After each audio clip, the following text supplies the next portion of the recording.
Hi guys, it's Melanie here with Vintage Hill Studio. Today I'm showing you how to make an easy-peasy envelope liner. This is so easy you won't believe it. You don't need knives, don't need any extra special math skills, nothing. Let me show you how this works. So I use a standard envelope that measures 7¼ inches wide by 8¼ inches tall. And I'm using a 12 by 12 piece of regular paper. You don't want to use cardstock for your envelopes. It's a little too heavy.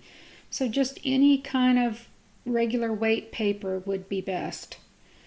I'm going to cut down this 12 by 12 piece of paper to 6¾ because I need it to slip easily into the envelope. And my envelope with 7¼ so 6¾ is adequate. And then I do the full 8 inches tall because I'm going to cut off that top piece anyway so it aligns with the top of my envelope.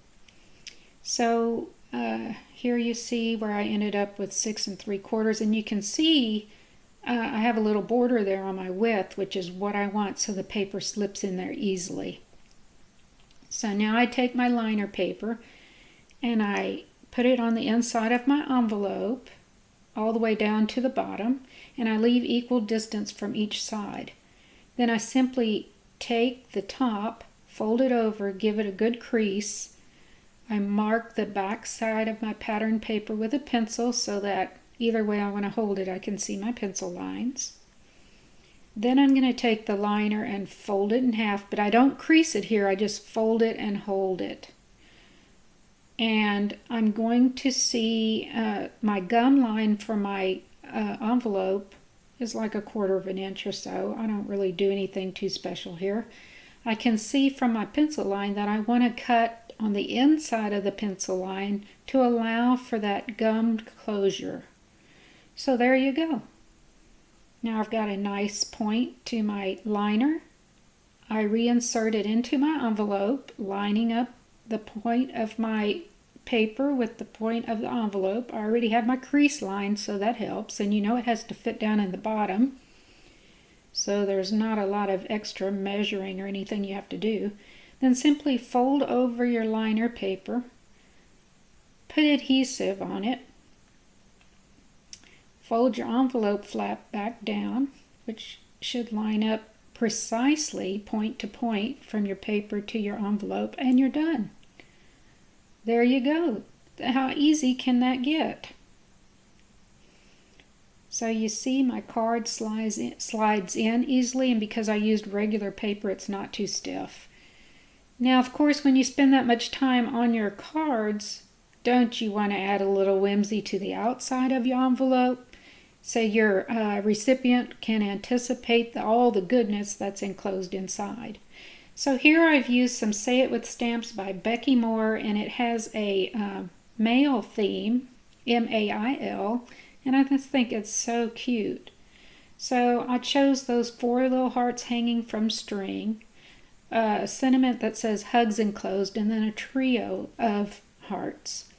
And I tend to use the same color of ink that I used on my card, so everything coordinates. In this case I'm using Memento Rich Cocoa, which is a brown, and I wanted to stamp those 4 little hearts to look like they're coming out from under the flap. So when the flap is closed, the hearts show. See? And then on top of that I'm using that adorable little sentiment that says hugs enclosed, and that will go on the very tip of my back flap. And then when the envelope is closed, it will look like the hearts are coming out from under the sentiment. Give that a good press. There you go. And then I want to flip it over and use this little trio of hearts in the same brown ink. And I'm going to position that, I think, in the left-hand corner, kind of on an angle. So let's give that a good inking up. These stamps make great impressions, so this is a nice stamp set here. And done and done. I mean, when I say easy peasy envelope liner, that's exactly what it means. It coordinates so beautifully with our little card. Put that all together and you have a nice card and envelope set. Thank you for stopping by.